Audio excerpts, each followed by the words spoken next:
Sanibona bafethu uvane lo. Sonomhlanzi okhuluma umdlali we-Orlando Pirates okubani na okuLebone. Yabona bafethu uLebone Siyema akayitholi i-credits enough for being an Orlando Pirates player. Lo mjida lo the whole season he has been phenomenal for i-Orlando Pirates. I remember when I heard the news kuthiwa i-Orlando Pirates iscouter umdlali oyi-defender odlalela i-TS Galaxy okubani na okuLebone Siyema. Yabo. I was a bit skeptical ngizwa kuthiwa ke kunomdlali okuthiwa uLebone Siyema ozofika azohlala a-challenge ama-defenders akhona currently ku-Orlando Pirates. If you remember last season, Orlando Pirates iyayenza kahle kakhulu with defenders like abo Sesane, with defenders like abo Mbukazi, with defenders like abo Sibisi abathola all-defender of the season. Yabo. So I was skeptical regarding le signing le. But ke what efika game 1 umjida.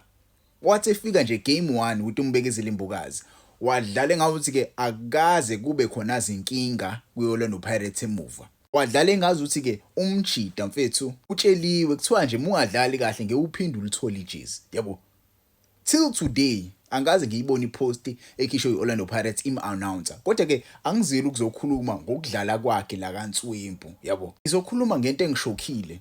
Ngento engishokhe kakhulu ukuthi ke why uLebone Siyema singampraise ngalendlela lesipraise ngakhona uSipho Chain, simpraise ngalendlela lesipraise ngakhona uMfuking, simpraise ngalendlela lesipraise ngakhona uDion Hot, because mase ubheke ama minutes adlala lo mjida uzothiwa ngempela he hardly gets injured umjida. So namhlanje kade ngibona ama minutes adlalwa abadlali abakhona la kwiBetway Premiership. Yabo, I saw minutes played by abadlali abakhona nje, all players who are here in Betway Premiership. Yabo, uRonan Williams niyababona benoSipho Chain, they are tied lapha phezulu with 29 games bobabili. Yabo, with 2610 minutes asebewadlalile. Yabo, mase niyibheke nje le list bafethu, i list eno goalkeeper bodwa up until ku number 9.